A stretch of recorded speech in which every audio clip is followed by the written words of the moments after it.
I'm Emma, 26, a struggling photographer in Chicago, barely scraping together rent for my tiny studio apartment. My whole life, my parents Rebecca and Michael told me we were just getting by financially. Every request for new camera equipment or photography workshops was met with lectures about money being tight.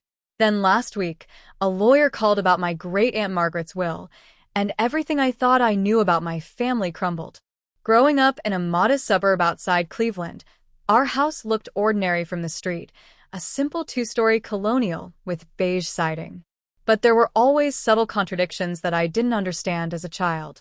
While my mother Rebecca constantly complained about our financial struggles, she somehow managed to maintain perfectly manicured nails and drive a luxury SUV. My father Michael wore expensive suits to his accounting job while insisting we couldn't afford name-brand groceries. "We have to be careful with every penny," my mother would say, counting bills dramatically at the kitchen table where I could see her. "You don't understand how hard it is to make ends meet, Emma." Yet whenever I asked for photography supplies or wanted to join the school's photography club that required a fee, the answer was always the same. We simply can't afford luxuries right now. Maybe when you're older and contributing to the household, you'll understand the value of money. I learned early to never ask for anything. Christmas gifts were modest but practical: clothes, school supplies, nothing frivolous. My camera was a basic point-and-shoot I'd saved for months to buy with babysitting money. When other kids got expensive birthday parties, mine consisted of a homemade cake and a small family dinner. The one bright spot in my childhood was my great-aunt Margaret, my mother's aunt who lived alone in a beautiful Victorian house about an hour away. Unlike my parents' cramped ranch home, Aunt Margaret's place was filled with antiques, original artwork, and books that reached from floor to ceiling. The house smelled like lavender and old wood, creating an atmosphere of warmth and creativity that I never felt at home. Every few months, Aunt Margaret would invite me for weekend visits, much to my parents' barely concealed irritation.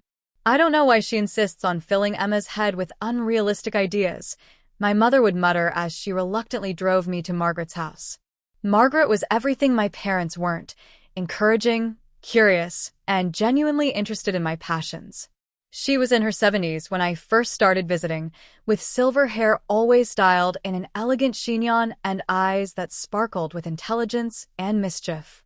She'd been a successful art dealer in her younger years, traveling the world and collecting pieces that now decorated every room of her home.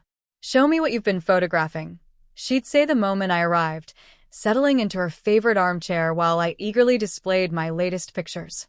Unlike my parents, who dismissed my photography as a childish phase, Margaret studied each image seriously, asking thoughtful questions about composition and lighting. "You have an eye for finding beauty in unexpected places," she told me during one visit when I was 15. "That's a rare gift, Emma. Don't let anyone convince you it's not valuable." Margaret's house had a darkroom in the basement, fully equipped with professional development equipment that she'd maintained from her gallery days. She taught me how to develop black and white film, how to dodge and burn for perfect exposure, and most importantly, how to see photography as an art form rather than just hobby snapshots. "Your parents don't understand creative pursuits," she said one afternoon as we hung prints to dry. "They see the world in terms of security and stability, which isn't wrong, but it's not the only way to live." Those weekends became my sanctuary. While my parents emphasized practical concerns and financial limitations, Margaret encouraged my artistic vision. She subscribed to photography magazines that we'd study together, analyzing famous photographers' techniques and discussing the stories behind iconic images. "Art has the power to change how people see the world," she explained, showing me a powerful documentary photograph. "Don't underestimate the importance of that gift." When I mentioned wanting to study photography in college, my parents' reaction was swift and harsh. "Photography isn't a career, Emma," my father said dismissively. "It's a hobby. We've sacrificed too much for you to throw your education away on something so impractical." "You need to think about your future," my mother added. "Business administration or accounting, something that will provide steady income and security." But Margaret had a different perspective. During one of our darkroom sessions, She pulled out a portfolio of her own photographs from her travels in Europe decades earlier. I supported myself with these for several years before I opened the gallery, she revealed. Photography funded my adventures and led to my career in art dealing. Her encouragement gave me courage to research photography programs despite my parents' disapproval. When I mentioned this to Margaret, her eyes lit up with pride and determination. "Follow your passion, Emma," she said firmly. "Life is too short to spend it doing work that doesn't fulfill you." As my senior year of high school approached, tensions escalated at home. College brochures for business programs appeared on my desk daily, while any photography-related materials mysteriously disappeared. My parents scheduled meetings with guidance counselors to discuss practical career paths, always emphasizing the financial aspects. "We can't afford to waste money on an education that won't provide return on investment," my father explained during one particularly tense dinner conversation. "Art is nice, but it doesn't pay bills." Margaret, however, had been quietly researching photography programs and financial aid options. During one weekend visit, she spread brochures across her dining table, prestigious schools with strong photography departments, scholarship opportunities, and detailed information about successful photography careers. "There are many paths to financial stability," she said, pointing to statistics about commercial photographers, photojournalists, and fine art photographers. "Don't let fear of financial insecurity prevent you from pursuing your calling." When I received acceptance letters from 3 excellent photography programs, my parents refused to even look at them. "We won't support this frivolous pursuit," my mother declared. "Either choose a sensible major or figure out college funding yourself." The ultimatum devastated me. Without family financial support, college seemed impossible. I'd applied for every scholarship I could find, but the amounts wouldn't cover full tuition at the schools I wanted to attend. Margaret called that evening, somehow sensing my distress. "Come visit this weekend," she said simply. "We need to talk." Saturday morning found us in her sunny kitchen, sharing homemade scones while she listened to my fears about the future. When I finished explaining the impossible financial situation, she was quiet for several long minutes. "What if I told you there might be a way to make college possible?" she asked carefully. "Would you still want to pursue photography?" I looked up hopefully. "You mean alone?" "I couldn't ask you to do that." "Not alone," she said mysteriously. "Let me make some calls. Don't give up on your dreams just yet." 2 weeks later, she called with incredible news. A family foundation had agreed to fund my education at the photography program of my choice. When I pressed for details about this mysterious foundation, Margaret became vague. "Sometimes opportunities arise when we need them most," she said. "The important thing is that you can pursue your passion without financial worry." My parents were suspicious and angry about the sudden funding source. "This is highly irregular," my father fumed. "Unknown benefactors don't just appear out of nowhere." But they couldn't argue with the official documentation and scholarship certificates that arrived. Reluctantly, they agreed to let me attend the program, though their disapproval was clear. College in San Francisco was everything I dreamed of and more challenging than I'd anticipated. The technical aspects of photography pushed me to develop new skills, while the artistic critiques challenged me to think more deeply about my work. I thrived in the collaborative environment, finding friends who shared my passion for visual storytelling. The mysterious scholarship covered tuition and basic living expenses, but San Francisco's cost of living meant I still needed part-time work. I found jobs at local photography studios, gaining practical experience while earning enough for groceries and film supplies. Margaret called every Sunday, eager to hear about my classes and see photos of my latest projects.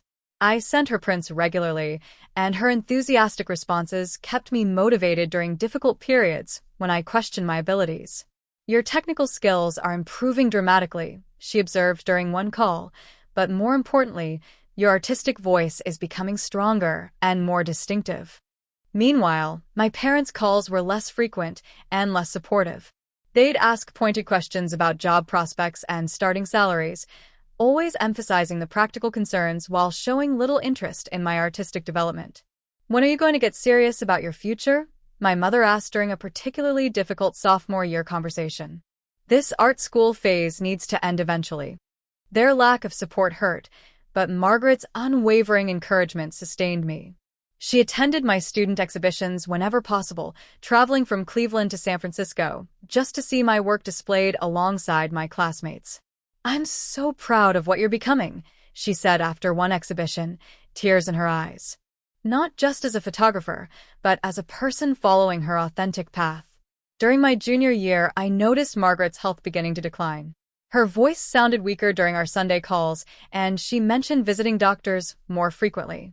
When I expressed concern, she brushed off my worries. "I'm just slowing down a bit," she insisted.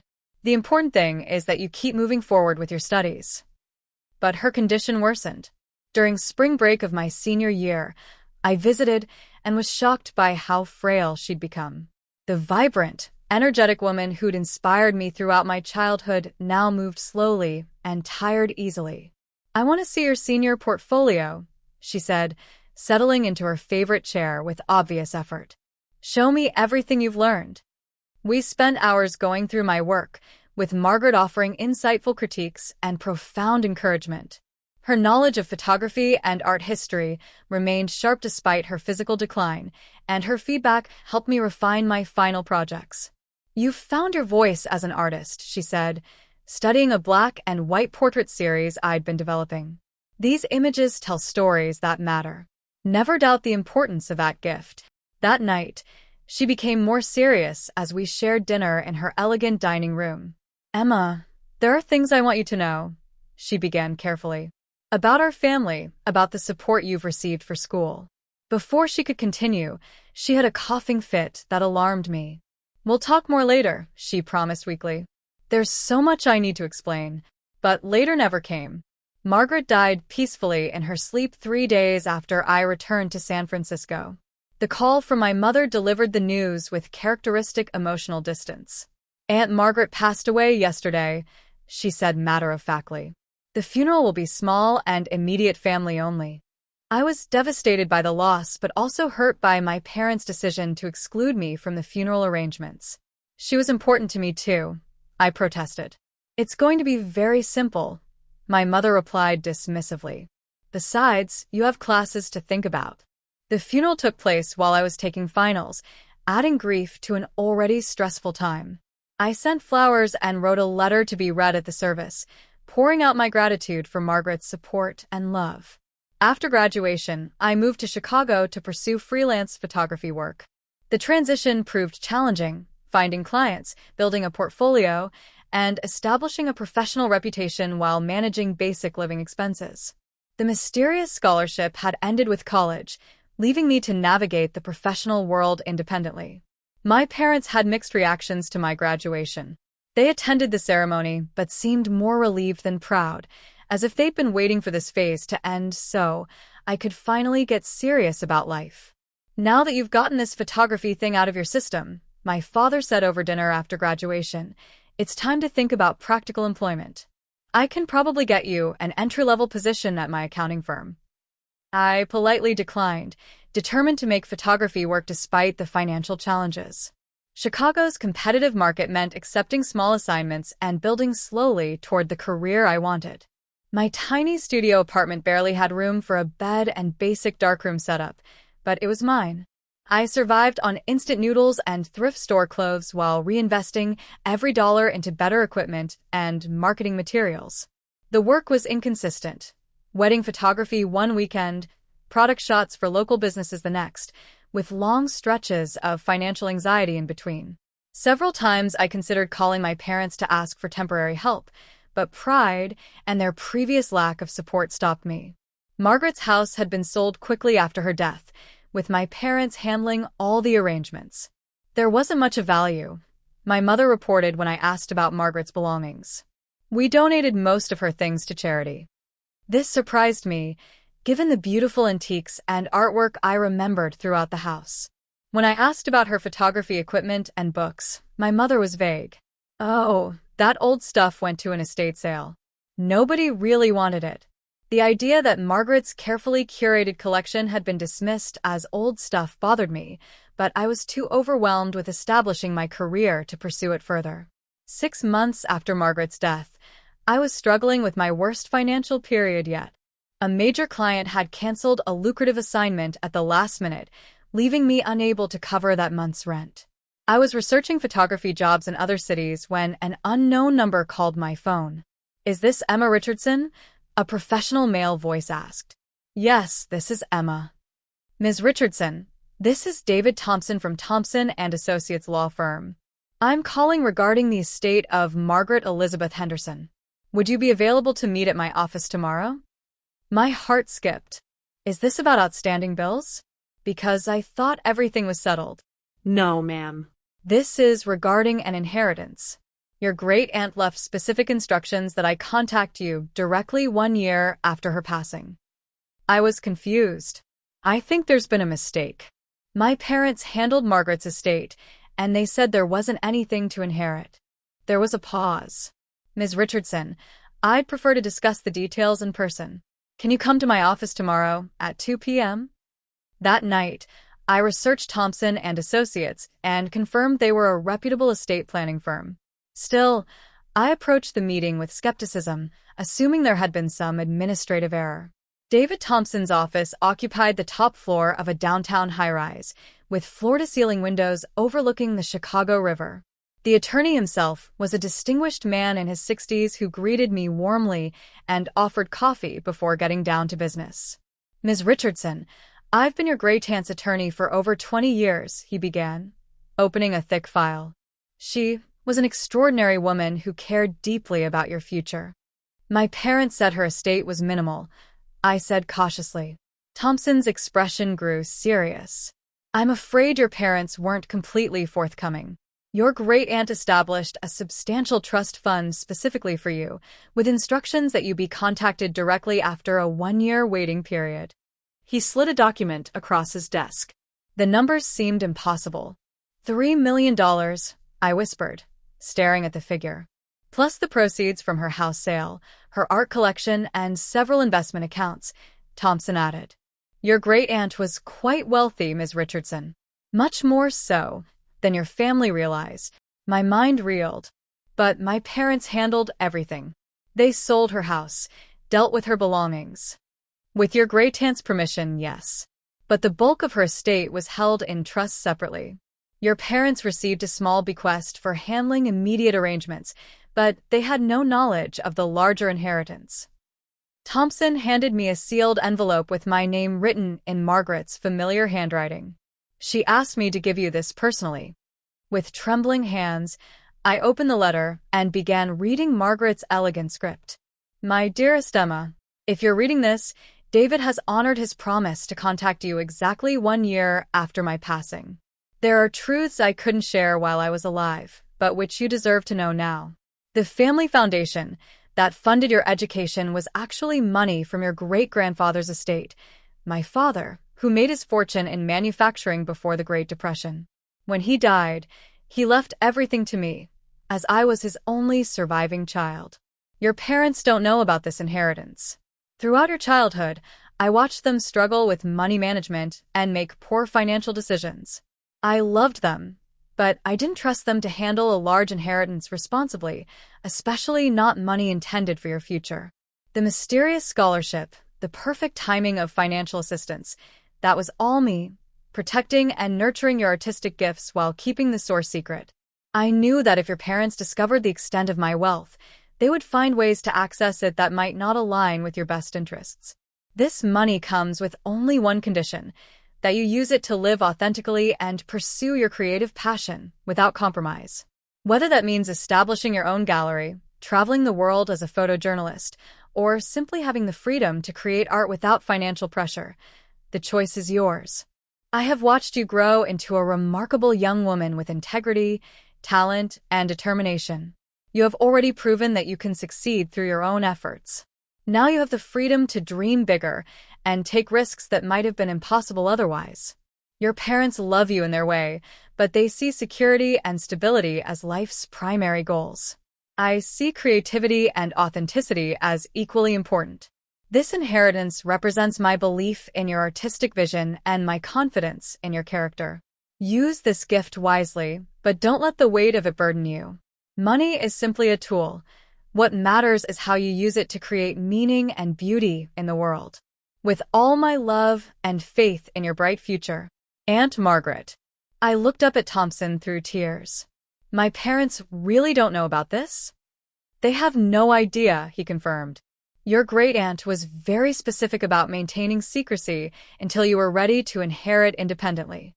The next few days passed in a surreal haze. I continued working on small photography assignments while processing the magnitude of my changed circumstances. The money was real. Thompson had arranged for the initial transfer to my bank account, and seeing those digits appear in my balance felt like living in someone else's life. My first instinct was to call my parents and share the incredible news. But something held me back, perhaps Margaret's warnings about their financial judgment, or my own memories of their dismissive attitude toward my career choices. Instead, I found myself thinking about what this inheritance meant for my photography. For the first time in my adult life, I could make creative decisions without worrying about immediate financial consequences. I could invest in better equipment, rent a proper studio, travel to capture the images I'd only dreamed about. I decided to start small and see how the money felt in practice. I put a deposit on a larger apartment with a dedicated darkroom space and natural light suitable for a studio. I purchased professional-grade cameras and lenses I'd coveted, but never imagined owning. Most importantly, I began planning a documentary photography project I'd conceptualized but never thought feasible, a series capturing the lives of urban beekeepers and their role in supporting city ecosystems. The project would require months of travel and film costs that had previously been prohibitive. As I began this new work, I felt Margaret's presence strongly. Her encouragement to find beauty in unexpected places guided me toward subjects and compositions that pushed my artistic boundaries. 3 months after receiving the inheritance, I finally called my parents to share selected news about my improved circumstances. I mentioned the new apartment and equipment, but attributed them to a successful client relationship rather than revealing the full truth. It's about time your photography started paying off, my father said, though I detected surprise in his voice. Maybe this wasn't such a foolish career choice after all.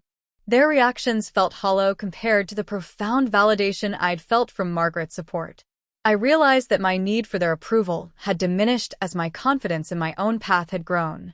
The documentary project consumed the next year of my life in the most fulfilling way possible. I traveled to urban beekeeping operations in 12 cities, building relationships with subjects and capturing intimate moments of their work. The resulting photographs told a compelling story about environmental stewardship and urban sustainability. When I compiled the series for exhibition, I included a dedication to Margaret that acknowledged her belief in the power of photography to reveal hidden stories and change perspectives. The exhibition opening drew attention from photography critics and environmental groups. Several images were acquired by museums, and a publisher approached me about creating a book combining the photographs with written profiles of the beekeepers. Standing in the gallery surrounded by my work, I felt the full impact of Margaret's gift. Not just the financial freedom that had made the project possible, but her deeper legacy of encouraging authentic creative expression. During the exhibition, I received a surprise visit from David Thompson, who had seen coverage of the show in local media. Your great-aunt would be incredibly proud, he said, studying the photographs. This is exactly the kind of work she hoped you'd create. He handed me another envelope. She asked me to give you this after your first major exhibition. Inside was a brief note. Art has the power to change how people see the world. You're using that power beautifully. M. The exhibition's success led to new opportunities, magazine assignments, gallery representation, and invitations to speak about documentary photography. I was establishing the professional reputation I'd struggled to build in those early months in Chicago. More importantly, I was living the authentic creative life that Margaret had envisioned for me. Her inheritance had provided not just financial security, but the freedom to take artistic risks and pursue meaningful projects. 2 years after receiving the inheritance, I finally decided to tell my parents the full truth about Margaret's estate. The conversation would be difficult, but I felt ready to handle their reactions and questions. I drove to Cleveland for what I planned as a casual weekend visit, hoping to find the right moment for such significant news. Saturday evening, as we sat around their kitchen table after dinner, I took a deep breath. "There's something I need to tell you about Aunt Margaret," I began. My parents looked up with mild interest, probably expecting me to share some memory or ask about her belongings. "She left me an inheritance. A substantial one." The silence stretched uncomfortably before my father spoke. "What kind of inheritance?" "She didn't have any money." "Actually, she did. A significant amount. About $3 million. My mother's fork clattered against her plate. "That's impossible. We went through everything when she died. The house sale barely covered her final expenses." I explained about the trust fund, the secret arrangements, and Thompson's law firm. My parents' expressions shifted from disbelief to confusion to something approaching anger. "This doesn't make sense," my father said, his voice rising. "If she had that kind of money, why did she live so modestly? Why didn't she help us when we were struggling?" "Maybe she thought you weren't struggling," I suggested carefully. "Not struggling?" My mother's voice was sharp. "Do you have any idea how hard we worked to provide for you? How many sacrifices we made?" I looked around their comfortable middle-class home, thinking of the luxury SUV in the driveway and my father's expensive suits. Their version of struggling seemed different from mine. "She also paid for my college education," I continued. "The family foundation that provided my scholarship, that was Margaret." The revelation hit them like a physical blow. They stared at me in stunned silence before my father exploded. "She had no right to make those decisions without consulting us. We're your parents. We should have been involved in planning your education funding. You refused to support my education," I reminded them quietly. "You said photography was frivolous and wouldn't help with college unless I changed majors." "We were trying to protect you from making a mistake," my mother insisted. "Art isn't a reliable career path." "It's been quite reliable for me, actually." My father paced the kitchen, agitation growing. "This explains everything. How you could afford that apartment, the expensive equipment. You've been lying to us about your success." "I didn't lie. I just didn't tell you about the inheritance immediately." "Because you knew it should be shared with family," my mother said accusingly. "Margaret was my aunt. That money should have been distributed among all of us." There it was, the reaction Margaret had apparently anticipated and protected against. Despite having no knowledge of the money's existence until this moment, my parents immediately felt entitled to it. "Margaret left specific instructions about how she wanted the money used," I said. "She wanted it to support my artistic career." "She was an old woman who didn't understand practical realities," my father dismissed. $3 million could help all of us. Your mother and I are trying to save for retirement, and you could invest in something more stable than photography." The conversation continued for another hour, growing increasingly heated as my parents suggested various ways the inheritance should be redistributed or redirected. They proposed using part of it to pay off their mortgage, funding a family vacation, or investing in my father's accounting firm. "This is why she kept it secret," I finally said, exhausted by their assumptions and demands. "She knew you'd try to change her plans." "She had no right to play favorites with family money," my mother said coldly. "It wasn't family money. It was her money, inherited from her father. She could leave it to anyone she chose." My parents' anger and sense of entitlement confirmed Margaret's wisdom in structuring the inheritance as she had. They saw my artistic success not as validation of my career choice, but as evidence that I should now have enough money to share with them. I left Cleveland that Sunday with a clear understanding that my relationship with my parents would be permanently changed by this revelation. They weren't happy for my good fortune or proud of my achievements. They were resentful that I'd received something they felt they deserved. Over the following months, my parents made repeated attempts to convince me to share the inheritance. They sent articles about family financial planning, made comments about how much they'd sacrificed for my upbringing, and suggested various investment opportunities that would benefit us all. When subtle pressure didn't work, they became more direct. Phone calls included pointed questions about my spending and suggestions that I was being selfish with family money. They hinted that maintaining family relationships required financial consideration of their needs. I established boundaries by limiting our conversations and redirecting discussions away from financial topics. When they persisted, I reduced contact further, communicating primarily through brief emails and occasional holiday cards. The distance was painful, but necessary.